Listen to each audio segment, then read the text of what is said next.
Bueno, ya llegamos al capítulo 5, que es el último capítulo del libro de Santiago. Entonces nos queda una clase, esta y otra más. Pero estoy hablando con mi esposo para que podamos continuar la clase de las damas. Y pues otras veces no voy a ser yo la que dé la clase, ¿verdad? Para que sigamos todas madurando y esto es bueno, tenemos diferentes experiencias y ya tenemos una de las damas en línea para que me siga a mí, pero creo que después de nuestra clase nos vamos a reunir todos juntos.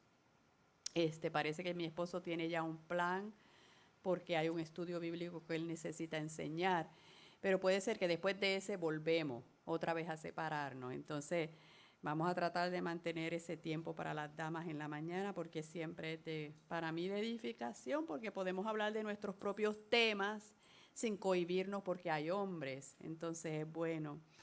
Entonces en el libro de Santiago estamos ya en el capítulo 5, versículos, van a ser versículos del 1 al 12. A ver si está en el, no es del 1 al 6 porque mi papel dice del 1 al 6. Sí, del 1 al 12. Ok, qué bueno. ¿Lista? Bueno, voy a empezar. Vamos ahora, ricos, llorad y aullad por las misericordias que os vendrán. Vuestras riquezas están podridas y vuestras ropas están comidas de polilla. Vuestro oro y plata están enmohecidos y su moho testificará contra vosotros y devorará del todo vuestras carnes como fuego.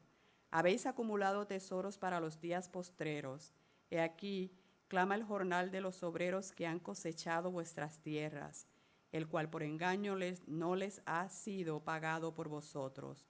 Y los clamores de los que habían cegado han entrado en los oídos del Señor de los ejércitos.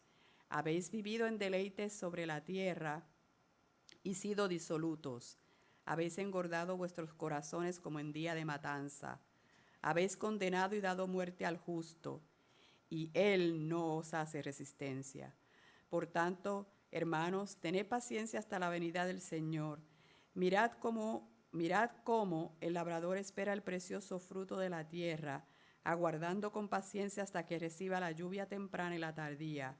Tened también vosotros paciencia y afirmad vuestros corazones porque la venida del Señor se acerca. Hermanos, no os quejéis unos contra otros para que no seáis condenados. He aquí el juez está delante de la puerta.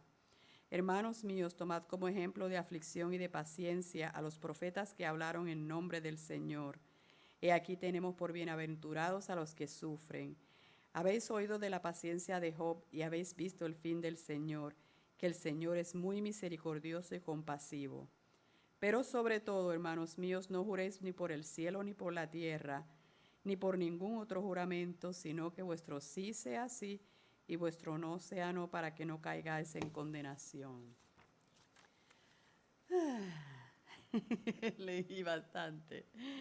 Hasta ahora hemos aprendido que Dios quiere que tengamos gozo en medio de las pruebas, que no permitamos que Satanás nos engañe y nos haga caer, que no hagamos acepción de personas, que produzcamos obras que muestren nuestra fe. Según lo voy diciendo, espero que le vaya iluminando la mente en lo que habíamos estudiado ya, que aprendamos a controlar la lengua, que nos acerquemos a Dios con corazones limpios y humillados y que evitemos el juzgar a los demás.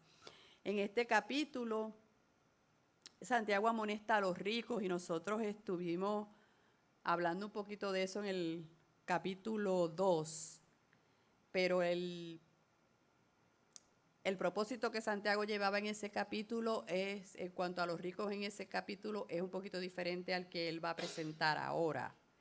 En aquello aprendimos acerca de, en verdad, cuál es la pobreza del pobre y la riqueza del rico y así sucesivamente. Pero ese no es el problema en esta situación. Entonces, en el punto número 1 que dice los ricos se hacen más ricos, vuelvo a leerles el primer versículo que dice: vamos ahora, ricos, llorad y aullad por las miserias que os vendrán. ¿Qué significa para usted la palabra materialismo? Si va a hablar y se anima a usar el micrófono sería mejor, pero no están obligadas. La que quiera. ¿Qué significa para ustedes materialismo?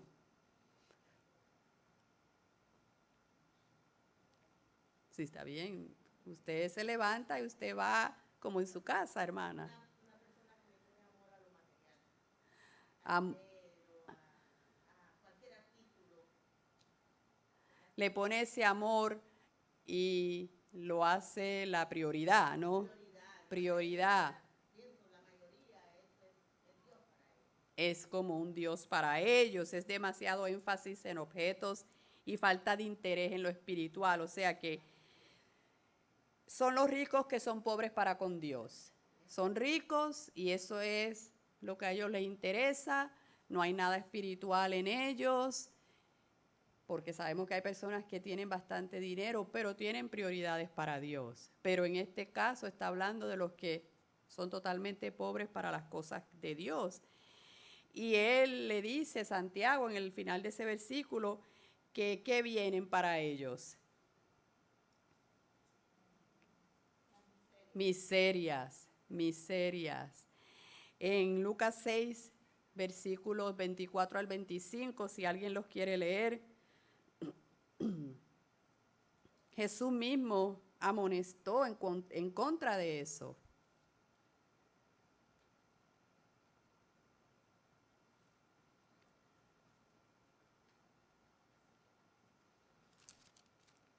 Dice, nadie... Sí, sí. Por favor.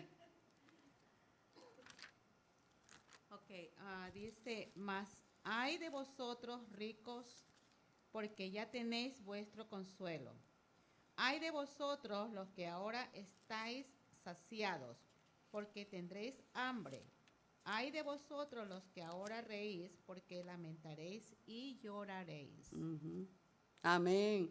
Entonces el mismo Jesús, que sabemos que Él no miente, nos está avisando del futuro, lo que viene más adelante en la vida de los ricos que ponen sus riquezas como la prioridad de su vida y se olvidan de nuestro Señor y confían solamente en sus riquezas. Entonces Santiago les dice, lo que te va a llegar es pura miseria. Y tenemos un buen ejemplo en Lucas 16, y yo sé que muchas de ustedes saben esta historia, que es la de el rico y Lázaro. Y empecemos en el versículo 19, que dice así: había un hombre rico que se vestía de púrpura y de lino fino y hacía cada día banquete con esplendidez. Imagínense, hermanas, cada día él hacía sus fiestas y sus banquetes.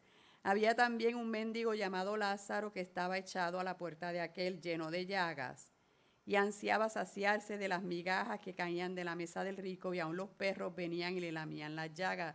Tal era la pobreza de este hombre. Aconteció que murió el mendigo y fue llevado por los ángeles al seno de Abraham. Y murió también el rico y fue sepultado. Y en el Hades alzó sus ojos, estando en tormento, y vio de lejos a Abraham y a Lázaro en su seno. Entonces él, dando voces, dijo: Padre Abraham, ten misericordia de mí, y envía a Lázaro para que moje la punta de su dedo en agua y refresque mi lengua, porque estoy atormentado en esta llama. Imagínense, mientras el rico vivía, ni siquiera pensó en Lázaro.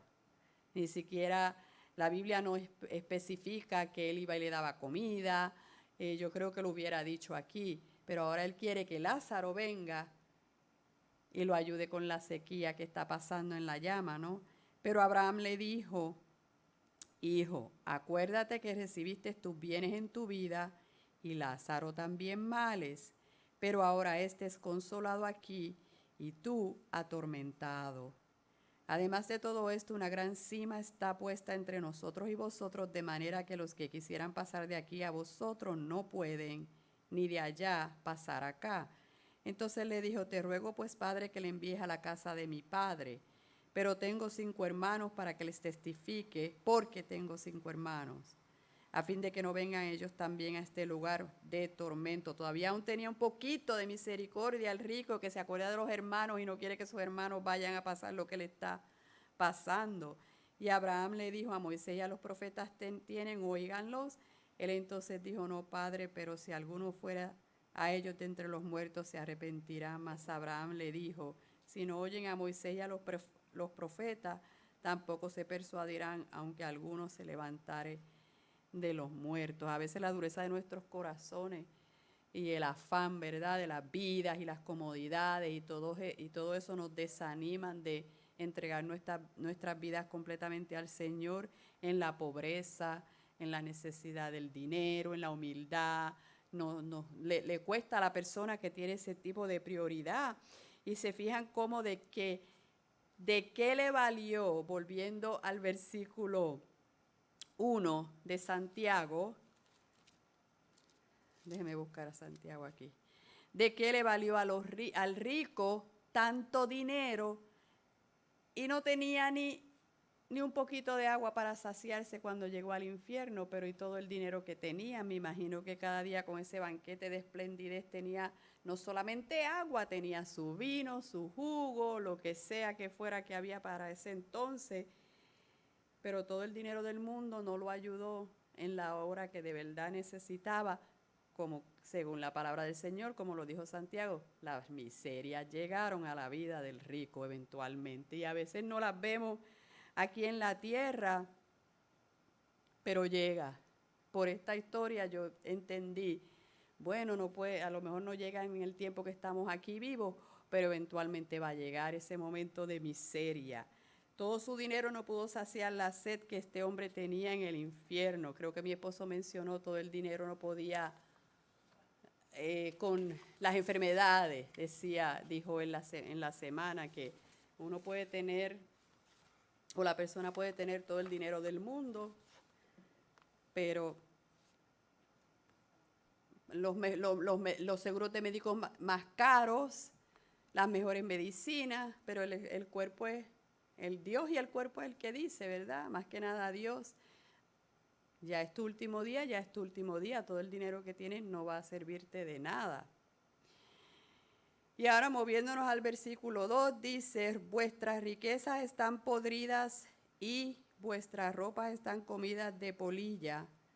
Vuestro oro y plata están enmohecidos, versículo 3, y su moho testificará contra vosotros y devorará del todo vuestras carnes como fuego. Habéis acumulado tesoros para los días postreros. Yo recuerdo hace ciertos años atrás, es que no sabemos el día de mañana y a veces lamentablemente eso es lo que hacemos, acumulamos para, no sé ni para qué, hermanas, porque después nos vamos al ático y vemos cosas que llevan ahí como 5 o 10 años, que las guardamos en aquel entonces para por si no sé qué, y ya hay que tirarlas, porque no la usamos en esos 5 y 10 años para que por el motivo que la guardamos, no se usan. Y me acuerdo que una hermana de la iglesia, en su bondad, en el otro lado, nos invitó a si queríamos algunos objetos en el apartamento de una parejita de ancianos que habían fallecido y pues no tenían, creo que solamente tenían un familiar y el familiar no quería las cosas. Y yo iba mirando y me di cuenta que la señora estaba preparándose para moverse a otro estado y tenía las cosas, por ejemplo, tenía un radio y lo tenía bien empacado y el papel de regalos que iba a usar. Parecía que a donde ella iba caía para las Navidades. Entonces ella preparó todo eso ordenado y, hermana, nunca llegó el día. Yo no creo que la señora tenía un espíritu yo no conozco a la señora y no pienso que llevaba un mal espíritu, estaba solamente preparándose como todas nosotras, ¿verdad? Pero a veces tenemos que contar con que no sabemos qué es el día de mañana. Y tanta cosa, y tanta compra, y tanta preparación, y ni siquiera llegamos a ese día después que preparamos tantas cosas. También recuerdo, no sé si se acuerdan, creo que fue para enero, en California, ese fuego bien grande que hubo. ¿Se acuerdan? Que tuvieron que evacuar a la gente, miles de personas evacuadas.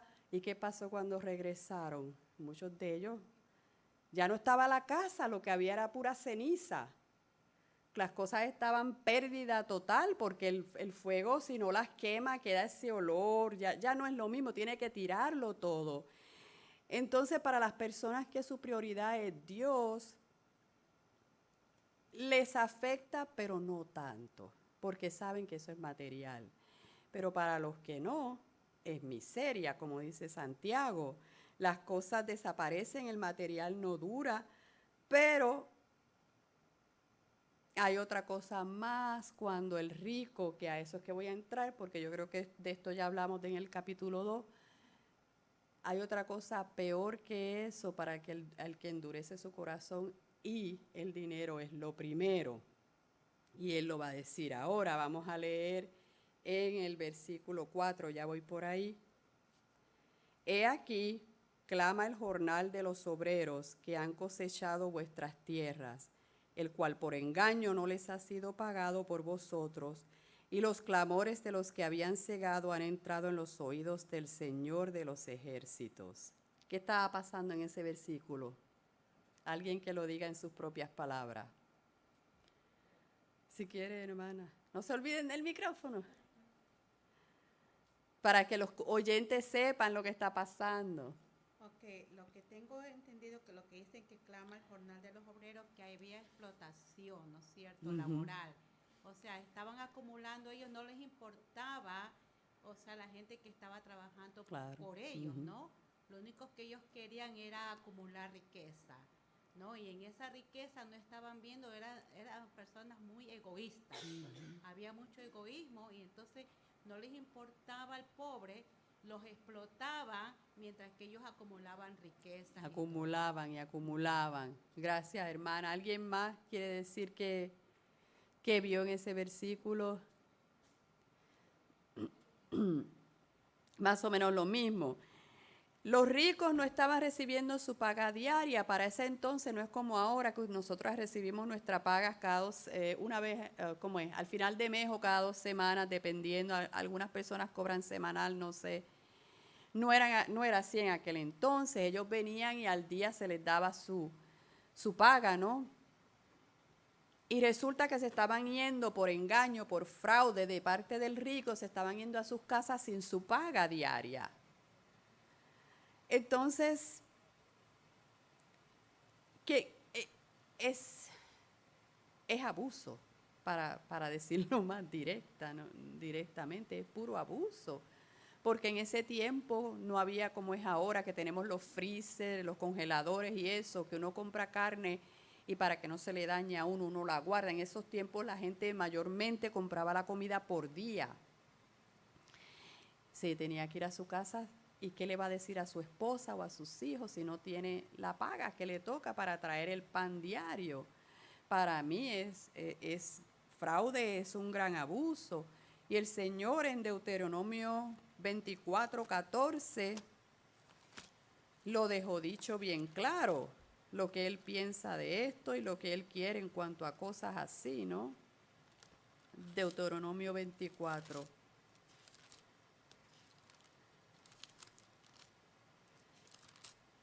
Versículo 14 y 15. ¿Quiere que yo lo lea?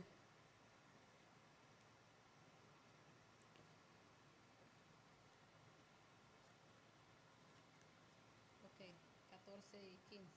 No oprimáis al jornalero, pobre y menosprecioso, ya sea de tus hermanos o de los extranjeros que habitáis en tu tierra, dentro de tus ciudades.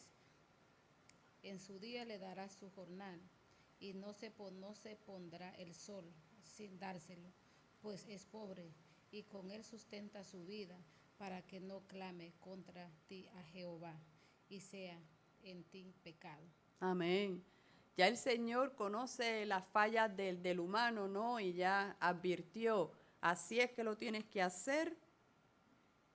Págale a diario porque a diario necesita comer. Y aquí en el libro de Santiago, en ese tiempo estaban sucediendo esas cosas y Santiago vuelve y los amonesta a que no se haga así. tenemos que hay personas en posiciones altas que están tentados a usar esa posición incorrectamente y cometen el fraude, cometen el abuso, ¿no?, contra el obrero. El versículo 5 y 6 dice: habéis vivido en deleites sobre la tierra y sido disolutos. Habéis engordado vuestros corazones como en día de matanza. Habéis condenado y dado muerte al justo, y él nos hace resistencia. Disolutos, ¿no?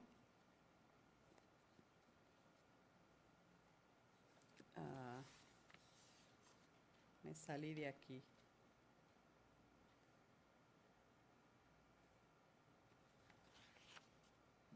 Disolutos es la persona que está entregada a los placeres del mundo, ¿no? O sea, ya estamos hablando aquí de los ricos que su prioridad son las riquezas. Y dice: habéis engordado vuestros corazones. Si no hay paga para el pobre, el rico se hace más rico. Sigue engordando, sigue satisfaciendo más de lo que necesita. El rico estaba ignorando las necesidades que tenía el pobre mientras él seguía aumentando sus riquezas como en día de matanza, dice. Es como quien dice, por ejemplo, tenemos ya el cerdito gordito y ya llega el día que hay que comérselo, ¿verdad? Para el día de matanza. Estos ricos se engordaban en dinero sin darse cuenta que el dinero mismo los estaba llevando hacia la destrucción, hacia la miseria. Habéis condenado y dado muerte al justo, y él nos hace resistencia. ¿Qué puede hacer una persona que no tiene dinero, que tal vez no tiene educación, hermanos, hermanas, que no tiene posición, ¿no? ¿Cómo se defiende? No, está luchando contra algo que es prácticamente para perder. ¿Qué puede hacer la persona? Y a veces me imagino yo que en ese tiempo las excusas que se inventaría el jefe, ¿no? Después que le hacían la obra y le trabajaban las tierras y lo que fuera, ¿qué excusa pondrían para no pagarle? O a lo mejor se desaparecían a la hora de la paga y no había quien los encontrara. Pero podemos sentir que el opresor va a ganar y que la injusticia nunca va a ser castigada, que ese sufrimiento nunca va a terminar. Pero por eso es que no podemos olvidar que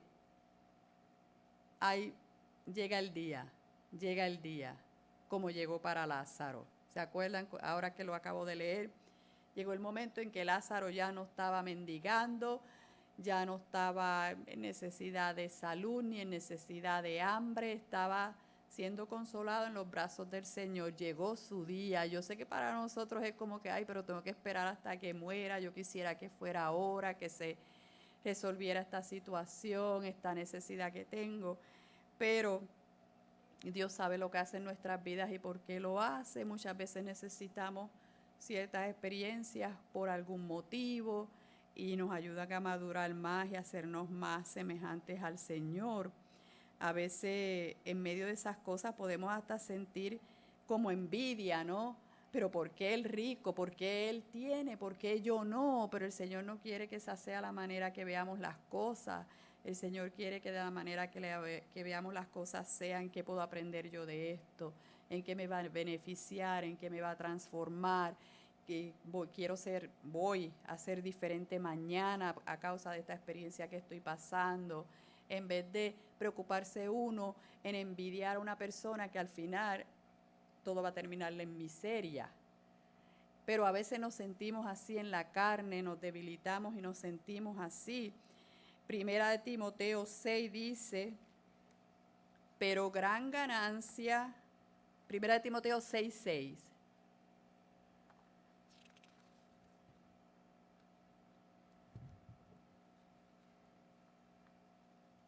Pero gran ganancia es la piedad acompañada de contentamiento, felices con lo que tengamos, ¿verdad?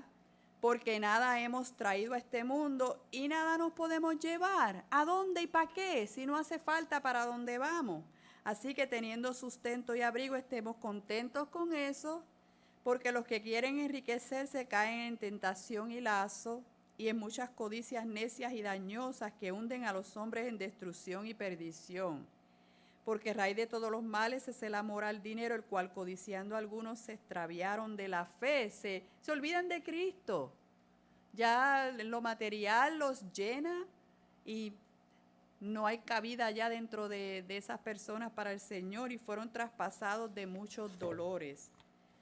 El versículo 17, yo les dije 6, es el versículo 16. No, sí, voy bien. ¿Voy bien?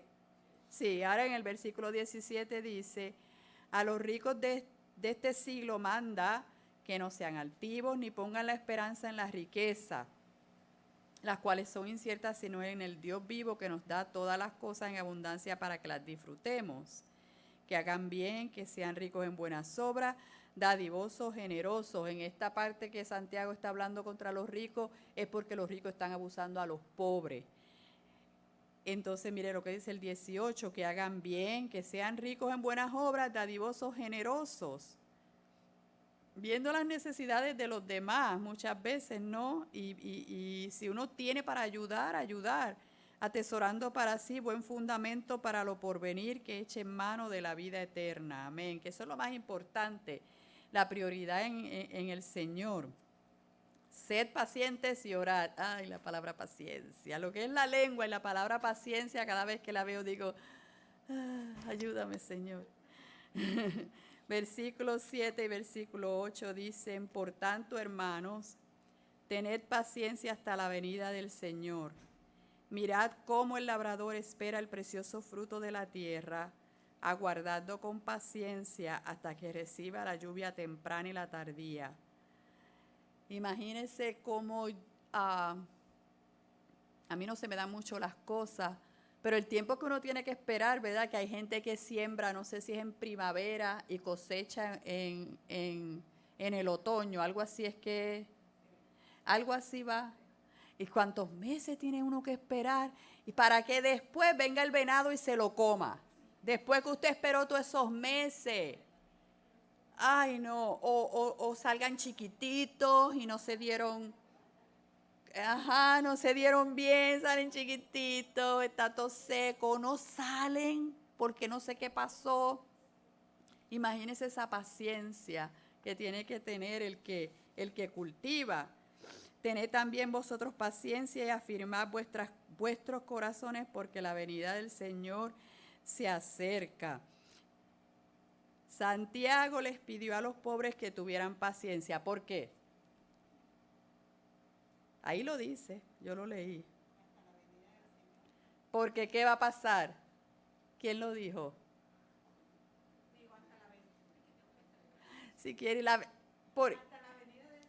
porque el Señor va a venir, el día va a llegar, pero nosotros queremos que ese día sea hoy.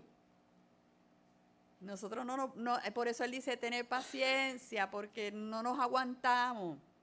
Y queremos que sea ya la esperanza de vernos cara a cara con el Señor. Debe consolar nuestras penas, afirmar nuestra fe y darnos fuerza para sufrirlo todo.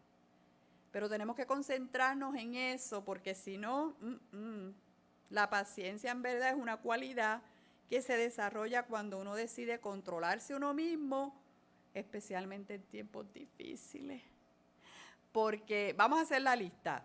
¿Cuándo es fácil? Si puede ir al micrófono para que los demás sepan cuál es lo que usted piensa. ¿Cuándo es fácil ser paciente y esperar? Dígame, deme ejemplos. No la oigo, tiene que ir al micrófono. Gracias, hermana. Tener esperanza. ¿Pero cuándo es fácil esperar? ¿Cuándo? Deme un ejemplo de una situación. O cuando todo no va bien. Cuando todo va bien. Está bien. Me van a pagar en 2 semanas, pero como ya tengo $1,000 ahorrados, pues es fácil, ¿verdad? Esperar. Que me pague cuando quiera. Si tengo el banco, como dice mi esposo, lo tengo virado de tanto dinero que tengo. Ok, hermana Tania. Eso es buen ejemplo. Cuando sabemos cuándo nos van a pagar O Ajá. es fácil también cuando vamos a ir de compras, sabemos que el dinero está ahí, es Ajá, fácil. muy bien. O cuando nos vamos a ir de viaje, pues podemos esperar ese día, ¿verdad? Porque Sí, sabemos que porque ya nos está vamos a ir de planeado, viaje, ya. yeah, claro. Cosas así. Ajá, sí, claro. ¿Qué más? ¿Cuándo más es fácil esperar? Bueno, no, yo voy a poner esto como ejemplo Está mío, bien. ahora como abuela, ¿no? Con mi Ok. nieto. Ajá. Tengo que tener mucha paciencia con él para que coma, porque no le gusta comer. Eso es, ajá, pero Entonces qué, tengo que esperar con paciencia, ¿no? pero qué se le hace fácil. O sea, ¿Qué no le da mucho trabajo a usted tener que tener paciencia? cuando hay paciencia, yo creo que también envuelve el amor, ¿no? Ajá. O sea, que lo hago con amor, ¿no? Y entonces esa paciencia que me da como, qué sé yo, esperar, ¿no? Porque la Ajá. paciencia es también esperar en ese momento, Ajá. ¿no? Como dice, como que viene el Señor, entonces uno tiene que poner qué sé yo, no Sí, sé, en sí, ese sí. momento, ¿No como- se le hace fácil esperar que él se levante de su siesta? ¿O usted está, ay, que se levante, que se levante, que se levante? ¿O usted está, No, yo no quiero que se levante. entonces, siga durmiendo. ahí usted no necesita paciencia, usted que se Sí. levante cuando quiera. Eso Sí. es fácil. ¿Qué más?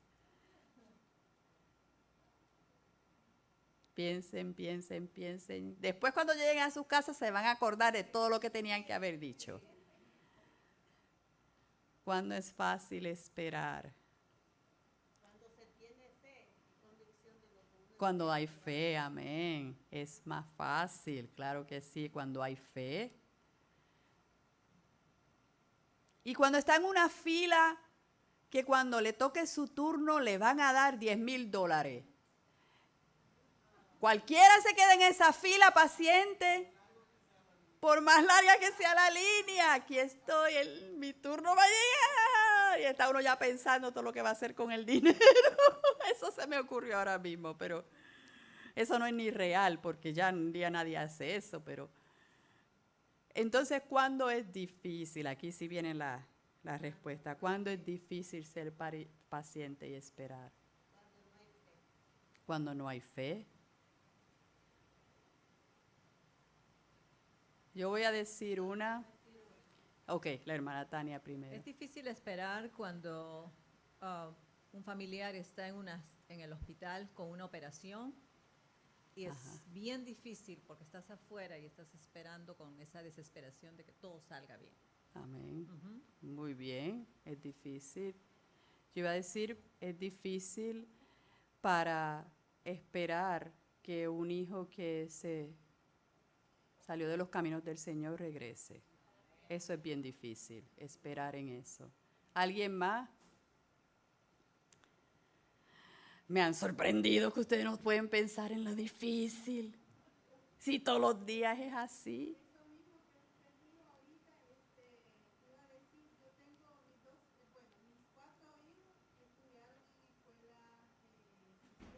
Ujú.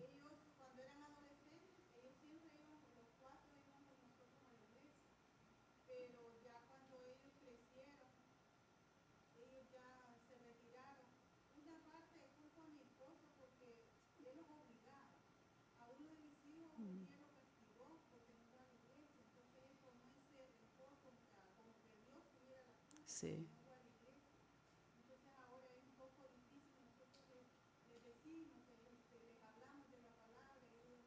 Ya no les interesa. Sí, porque cuando llegan a ser adultos ya ellos dicen, ya mami, papi, ujú, no pueden obligarnos. Ujú. Sí, el amor, yo pienso que eso es una, que los obligamos, pero también el amor y no esperar que ellos sean perfectos. Cuando ellos se dan cuenta que mamá y papá los aman de verdad y no están esperando que ellos sean perfectos, yo creo que ayuda bastante. Yo creo que ayuda bastante. Pero a la que hacen una, pues yo sé que ese fue uno de mis errores. Ok, hiciste esto y aquello, eso es un mal testimonio, ahora todo el mundo ve eso y arremete uno contra el muchacho fuerte. Solamente porque uno no quiere que otros vean o juzguen, y el pobre muchacho, para complacer al otro, y el pobre muchacho está pasando disciplina más constante que el amor. El amor disminuye y la disciplina aumenta. Y yo sé que esa fue una de las cosas que yo cometí personalmente.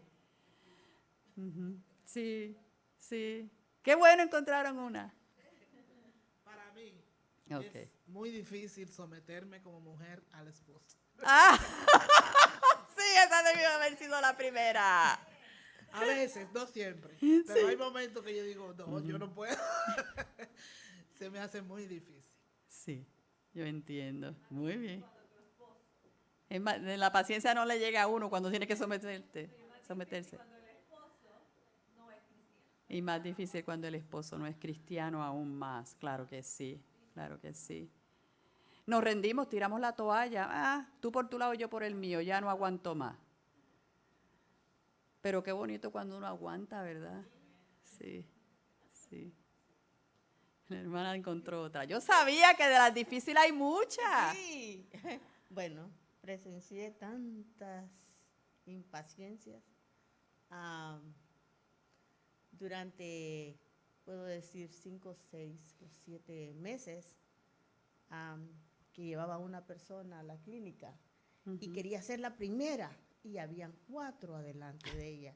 Y cuando le tocaba ya su turno, es que yo he estado aquí y ¿por qué no me atienden? Ah. Entonces, hermana, tenga paciencia. La impaciencia en el hospital, La esperando. impaciencia en el hospital. Y yo también estaba haciendo fila, pero yo estaba lo más tranquila, porque decía, no, si la van a atender. Ajá. También cuando uno está estudiando, hermano, que estudia y uno mira que nunca se va a graduar y estudia. Y También.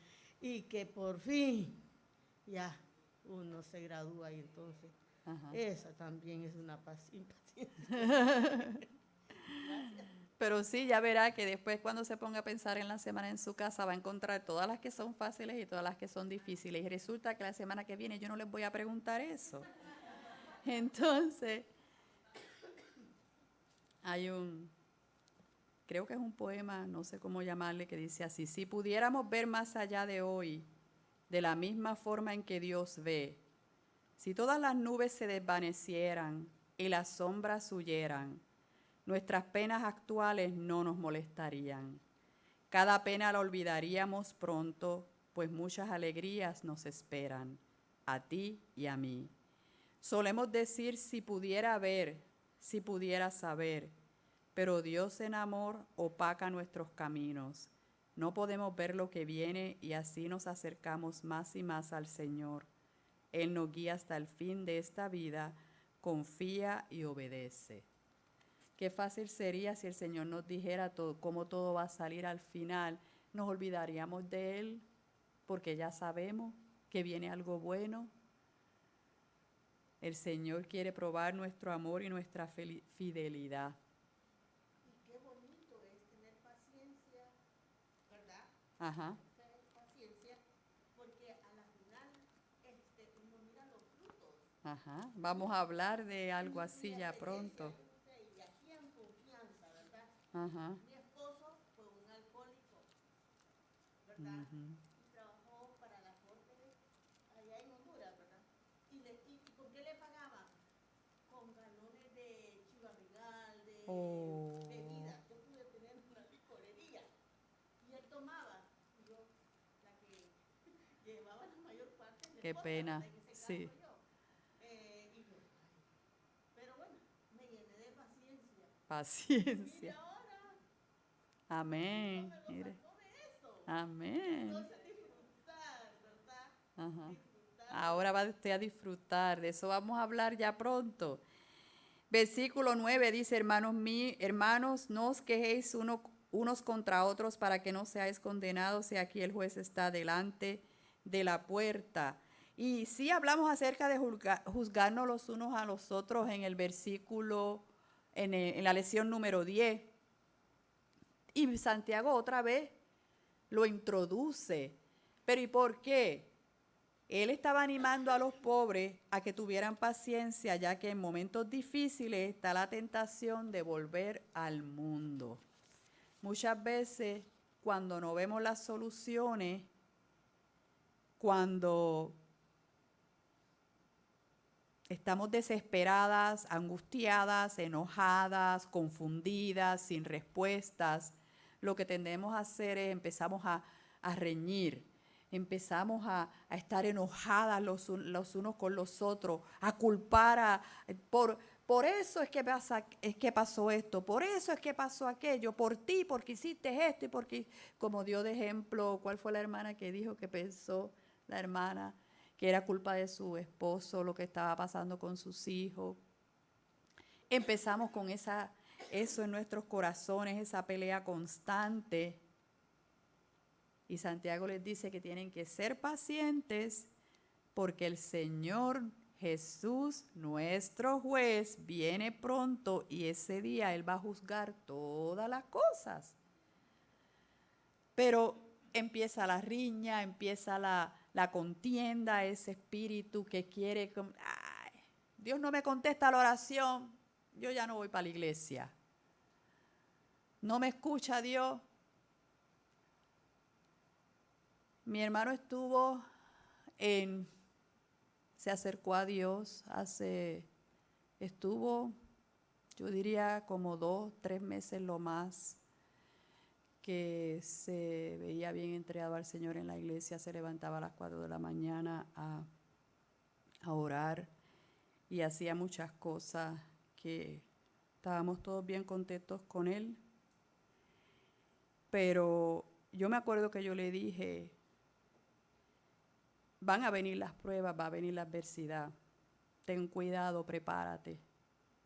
Y él siempre me decía, no, yo ya tengo la victoria, no me digas eso, Johanna, el Señor ya me transformó.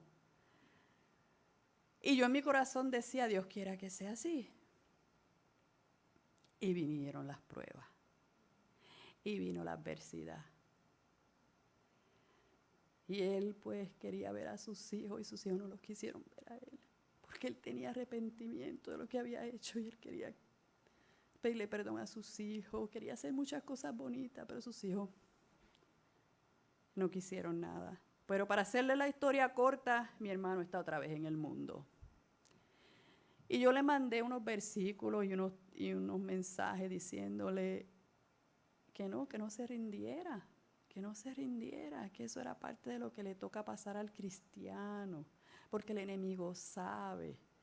El enemigo ya sabe que Dios está ganando, entonces él usa lo que pueda para que esa persona no continúe en los caminos del Señor.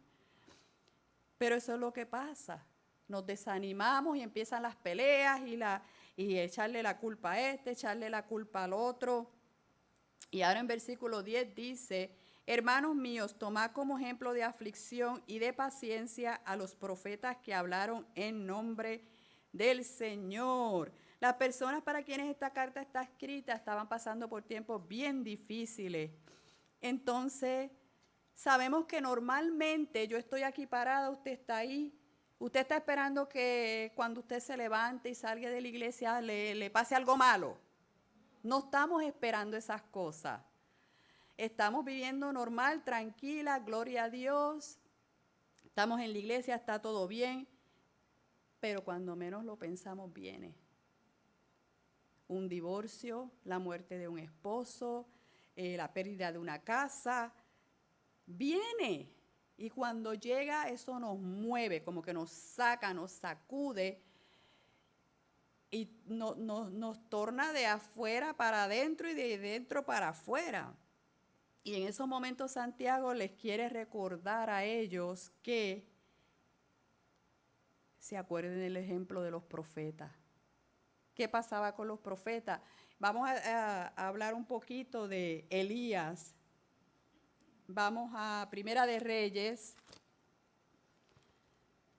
Yo voy a ir por encima, la Biblia en verdad no nos dice todo lo que esas personas pasaron. Primera de Reyes, capítulo 17.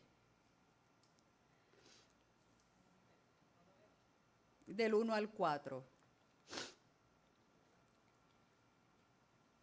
Entonces Elías Tisbita, que era de los moradores de Galá, dijo a Acab: vive Jehová, Dios de Israel, en cuya presencia estoy, que no habrá lluvia ni rocío en estos años, sino por mi palabra. Y vino a él palabra de Jehová, diciendo: apártate de aquí y vuélvete al oriente y escóndete en el arroyo de Querit, que está frente al Jordán. Beberás del arroyo, y yo he mandado a los cuervos que te den allí de comer. Aquí vemos cómo Elías va donde el rey de Samaria, que es Acab, y le da la profecía. No va a haber lluvia. Usted se puede imaginar que sea usted el que lleve las malas noticias, los nervios. Si no está bien afincado en Dios, empiezan los nervios y uno quiere hacer como Jonás. Mejor me voy para la otra ciudad, pero yo no voy a ir a hablarle a nadie. Por los nervios, por la duda, por la falta de confianza en Dios. Y Elías tuvo que hacer eso. Ahora vamos al capítulo 18, el versículo 1 y 2, que lo lea otra persona, por favor.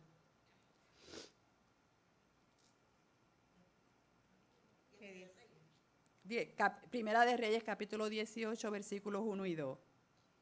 Pasados muchos días vino palabra de Jehová a Elías en el tercer año, diciendo: ve, muéstrate a Acab, y yo haré llover sobre la faz de la tierra. Fue pues Elías a mostrarse a Acab, y el hambre era grave en Samaria. Amén. También no podemos olvidar, no pasemos por alto que había hambre.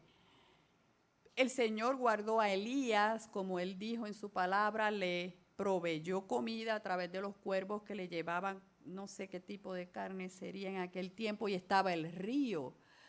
Pero yo me imagino que el hecho de que tenía que andar escondido y no en una casa común y corriente, posiblemente eran situaciones difíciles para él. Esto es lo que pasa al profeta de Dios. No era fácil, en puntos dados el río se seca también.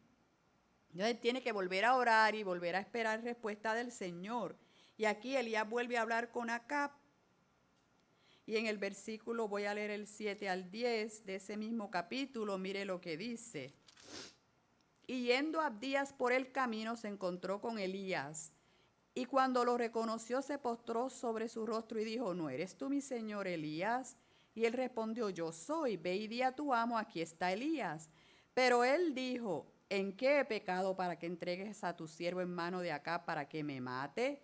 Vive Jehová tu Dios, que no ha habido nación ni reino a donde mi Señor no haya enviado a buscarte. Y todos han respondido: no está aquí. A reinos y a naciones él ha hecho jurar que no te han hallado. Imagínense, y ahora tú dices: ve, di a tu amo, aquí está Elías. Acontecerá que luego que yo me haya ido, el Espíritu de Jehová te llevará a donde yo no sepa, y al venir yo y dar las nuevas a Acab, al no hallarte, él me matará, y tu siervo teme a Jehová desde su juventud. Todo ese tiempo Acab estaba buscándolo para matarlo, y yo estoy casi segura que Elías lo sabía. Qué difícil. Qué paciencia tiene que tener Elías en esos tiempos para obedecer al Señor, para esperar en el Señor, y para que un río se seque, hermana, eso cogerá sus días y semanas. Elías no estuvo ahí más que 2 o 3 días escondido en esa cueva. Él estuvo un tiempo. Y encima tiene que volver a ir a hablar con el rey, ¿no?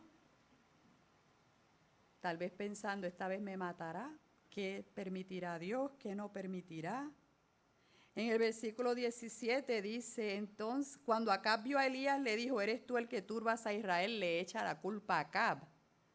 No está pensando que hay un Dios poderoso que es el que lo está haciendo todo. ¿Qué poder tiene acá Elías para que no llueva? Él no tiene ningún poder. Y él respondió, yo no he turbado a Israel, sino tú y la casa de tu padre, dejando los mandamientos de Jehová y siguiendo a los Baales. Envía pues ahora y congrégame a todo Israel en el monte Carmelo y a los 450 profetas de Baal y los 400 profetas de Acera que comen de la mesa de Jezabel. Jezabel era la esposa de Acab. Y ya usted sabe la historia, si no la sabe le digo rapidito que en un lado estaba Acab, los profetas de Baal, y en el otro lado estaba Elías. Y él les dijo a ellos, primero, bueno, oren. Pusieron la leña, pusieron el sacrificio, creo que era un buey.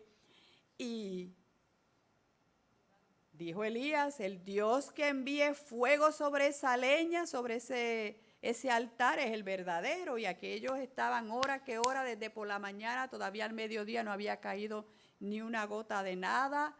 Estaban que se aruñaban y se hacían daño ellos mismos orando y orando, y Elías se mofó de ellos, ¿verdad? Le dice, tal vez tu Dios está durmiendo, algo así está pasando, que a ti no te está escuchando. Y a la que Elías, pero todavía aún más, que él coge y llena 4 cántaros de agua y le dice a los que lo ayudaban, ahora derrama eso pero 3 veces, o sea que 12 cántaros de agua sobre, imagínese usted tratando de que leña mojada prenda en fuego. Eso es estar ahí por día. Es que no va a pasar así tan fácil. Y tan pronto Elías oró, cayó el fuego. Ese es el Dios verdadero. Entonces muchos creyeron en aquel entonces, pero Elías mató a los profetas de Baal. Y en el 19 del 1 al 3, capítulo 19 del 1 al 3, dice, Acab dio a Jezabel la nueva de todo lo que Elías había hecho y de cómo había matado a espada a todos los profetas. Entonces envió Jezabel a Elías un mensajero diciendo, así me hagan los dioses y aún me añadan, si mañana a estas horas yo no he puesto tu persona como la de uno de ellos. Viendo pues el peligro, se levantó y se fue para salvar su vida y vino a Beerseba, que está en Judá, y dejó allí a su criado. Otra vez tiene que salir corriendo porque otra vez ya lo amenazaron de muerte. Paciencia y aflicción. Ahí se ve la paciencia y la aflicción. Eventualmente Jezabel no mató Dios protegió a Elías. Sabemos que Elías fue el que salió en una carreta con caballo y había fuego también según él subía, ¿no? Para la presencia del Señor, no fue Jezabel que lo mató. Pero ahí se ve la paciencia de tener que esperar qué es lo que Dios va a hacer y cuándo lo va a hacer. Los 7 años con Moisés era, ¿verdad? Los 7 años de vacas gordas y vacas. 7 años, hermana, en hambre. La paciencia y la aflicción. ¿Qué me dice de Job? Ustedes sí saben ese sí que lo leemos mucho en tiempos de adversidad, ¿no? Pero Job lo tenía todo y Job agradecía a Dios por las bendiciones que Dios le daba en su vida, oraba por sus hijos compartían, pero llegó un día, que es lo que mencioné antes. No estamos aquí esperando que cuando salgamos de la iglesia pase algo malo. Pero llega un día, lamentablemente llega un día.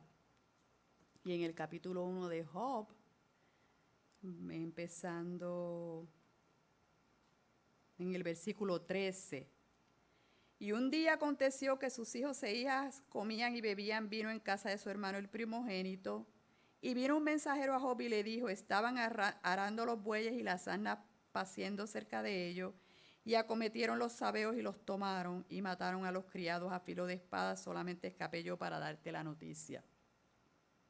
Aún estaba hablando cuando vino otro y que dijo, fuego de Dios cayó del cielo que quemó las ovejas y a los pastores y los consumió. Solamente escapé yo para darte la noticia. Todavía estaba hablando y vino otro que dijo, los caldeos hicieron 3 escuadrones y arremetieron contra los camellos y se los llevaron y mataron a los criados a filo de espada y solamente escapé yo para darte la noticia.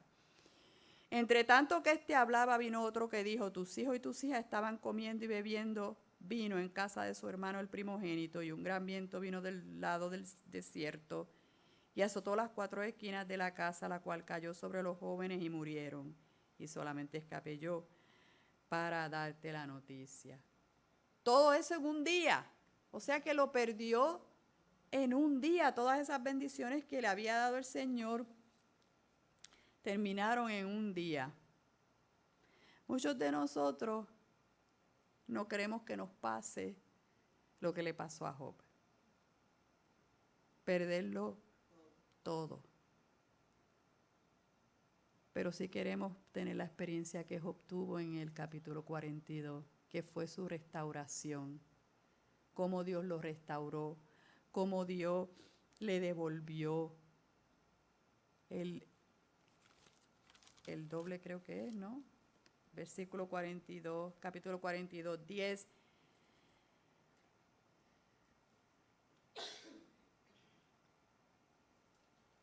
Y bendijo a Jehová el postrer, el versículo 12, el postrer estado dejó más que el primero, porque tuvo 14,000, o sea que le dio más. Donde no duplicó fue en los hijos, y muchos teólogos dicen que es porque ella tiene esos hijos, pero solo que es que está en la presencia están con Dios, ¿no?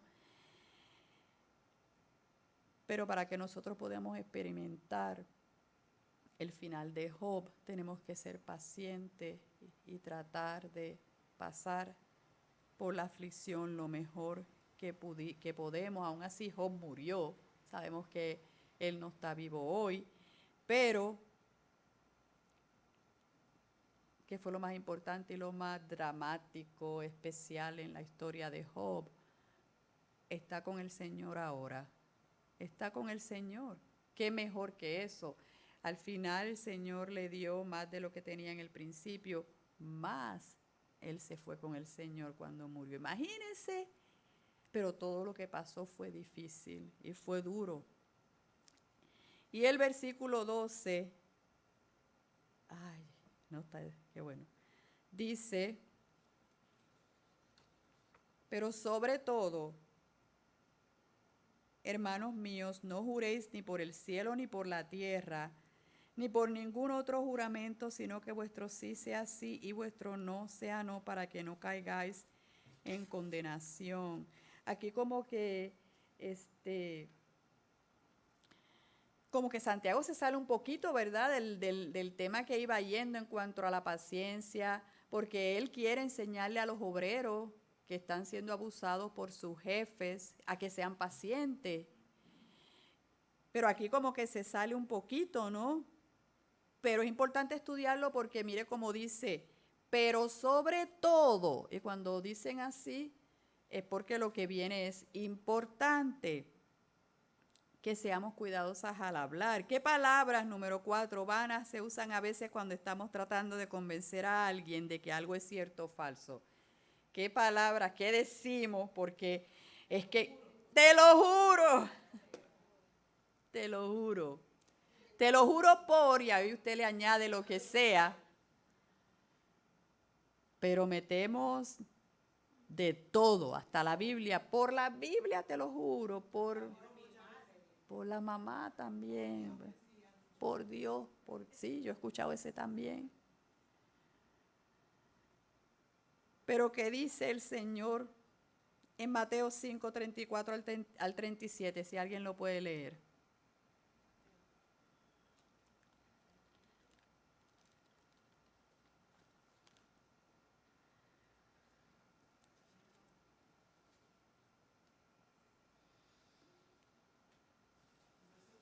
¿34? Sí, claro. 34 al 37.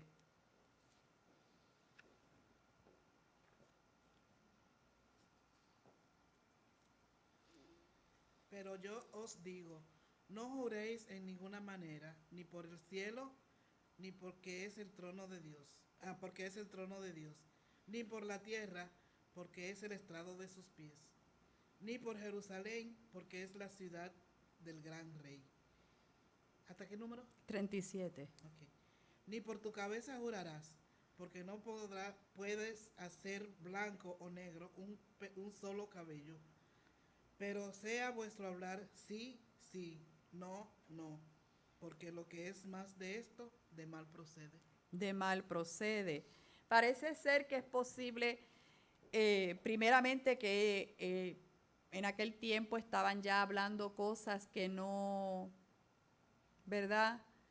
No estaban teniendo cuidado a lo que decían. Puede ser también que los ricos opresores, no, si le vas a pagar y dijiste sí, pues sí, si no, pues entonces ya el obrero sabe que no.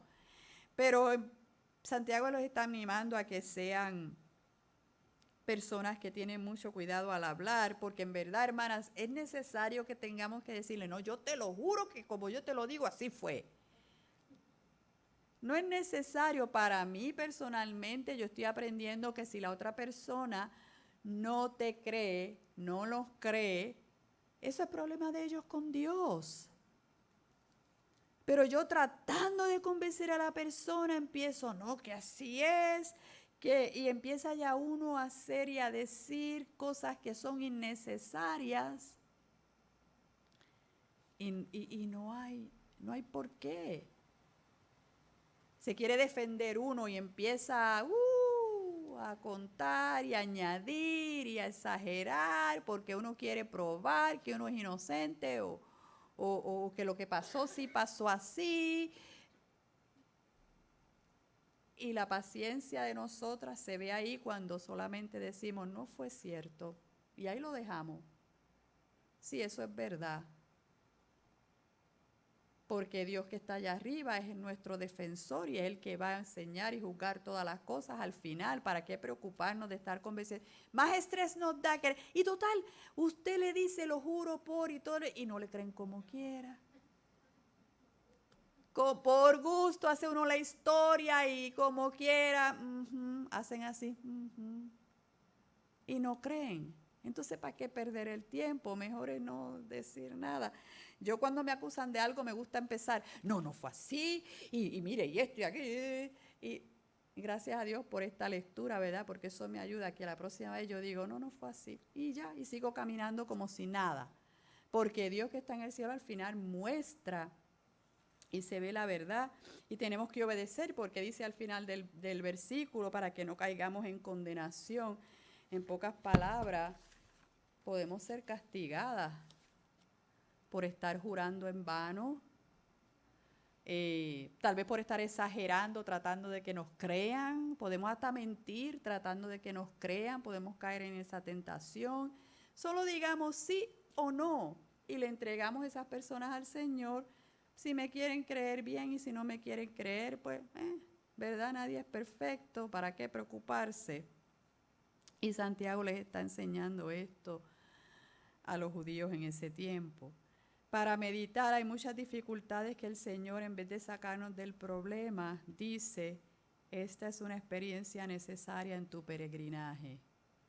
Aun cuando sea doloroso, es solamente por un tiempo y no durará para toda la vida. Tenemos en nuestra vida ciertos años que ya el Señor escogió para nosotros y durante ese peregrinaje van a haber paradas, yo creo que he mencionado esto antes, paradas donde van a pasar cosas malas, después continúa, pasan buenas, después continúa, vuelve otra vez algo malo, pero usted va por todo eso y tiene que pasar por todo eso porque el Señor tiene un plan para nuestras vidas. ¿Y cuál es el propósito? Ayudarnos a mejorar, ayudarnos a hacernos más fuertes, ayudarnos nos puede usar de tantas maneras, hermanas. Hay personas que usted ya pasó algo que esa persona no ha pasado, el Señor la puede usar. O viene algo un poquito más difícil. Y yo estaba oyendo una de las mamás de las niñas que se ahogó en Texas, en el río, y ella dijo, le preguntaron obviamente cómo está, y ella dijo que estaba bien, porque qué triste, hermana. Dijo ella que creo que no hacía mucho tiempo atrás, meses o pocos años, ella había perdido a creo que dijo su hermano y a su esposo. Entonces ya ella, el Señor la había consolado y la había madurado a un punto de que al venir ahora lo de la niña, ya ella sabía a lo que iba, ya estaba más preparada. También ella estaba dando gracias a las personas que la apoyaban, porque parece que recibía mucho apoyo. Pero ella habló de lo más bien. Ella habló, no estaba llorando, se veía relajada, tranquila, porque el Señor sabe cómo hacer las cosas en nuestras vidas de una manera que nos ayude. Cada una de nosotras, yo estoy segura aquí, todas estamos pasando por algo difícil ahora mismo. Todas tenemos algo. Y muchas de nosotras pues nos reservamos para no decir mucho, o porque son cosas privadas, pero estamos todas pasando por algo. Algo está pasando.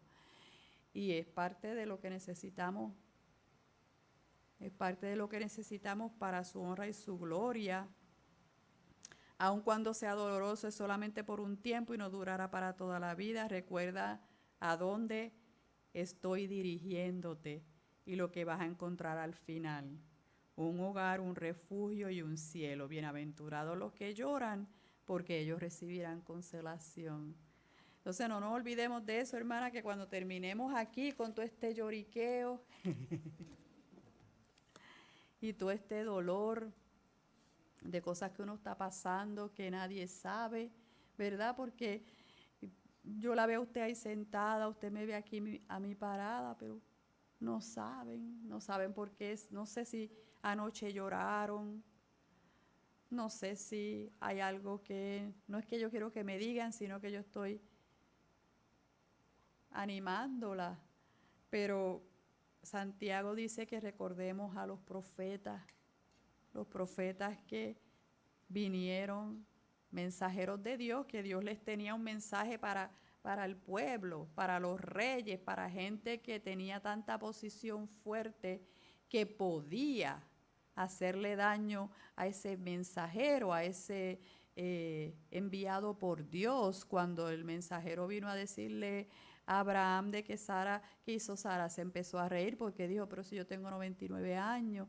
Y el mensajero ahí, ¿verdad? Con ese mensaje, y resulta que la persona se empieza a reír. Ellos pasan por aflicciones, por experiencias difíciles, y acordémonos de ellos, acordémonos de Job, cómo perdió. Yo creo que Job es el mejor, porque es que lo perdió todo. Lo único que no perdió fue la mujer. Ay. Me pregunto si habían días que él decía, ay, todavía ella está aquí. De todo lo que perdí, me dejaste mi esposa, ¿cómo va a ser? Todavía está aquí. Y mira que sí, porque dice la palabra que ella lo molestaba, ¿no? Lo molestaba. Ay, yo estaba molestando a mi esposo ayer. Sí, porque yo le pedí, creo que 2 o 3 favores y no los hizo. Y yo decía, yo sé que él está ocupado, pero me ponía a pensar y lo observaba todo lo que estaba haciendo el día de ayer, como somos, ¿verdad? Y yo lo observaba y después yo al final dije, él no quiere hacer lo que yo le pedí, porque tiempo sí tiene. Ay, hermana, no tuve paciencia. Allá fui a decirle, yo te pedí esto y esto y esto y esto, y yo sé por qué tú no lo hiciste, porque tú no quieres. Pero se van a reír más. Espero que yo me fuera, creo que yo estaba bañándome. Y cuando bajo para abajo ya lo había hecho todo. Pero uno se siente un poquito mal. Y cuando bajé para abajo me dijo, bueno, ya llamé al que me dijiste y al fulano y al mengano y pasó esto y aquello. Y yo, Pero uno como que se siente mal porque uno dice, mejor recompensa es quedarse callada. ¿Verdad que sí? El Señor bendice más eso que nosotros encima de ellos. Tienes que hacer esto, tienes que hacer lo otro. No hay paciencia, no tenemos paciencia. Entonces el Señor le deja a Job la esposa.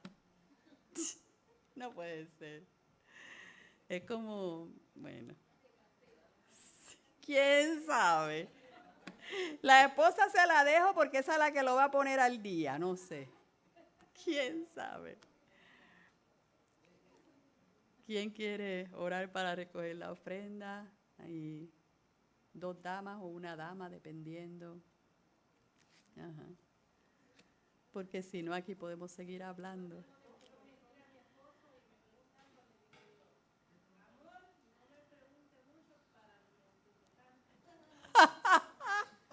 Está buena.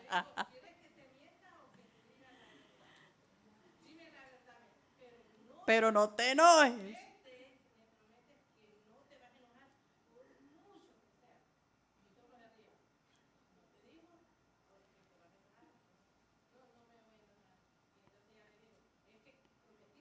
Ah, antes que hable, tú dijiste que te dijera. Entonces, eso es lo malo que mi esposo no pregunta. Él sí es inteligente para eso, él sabe. Dice, no, yo a ella no le voy a preguntar si ya yo sé lo que va a decir. Bueno, vamos a orar.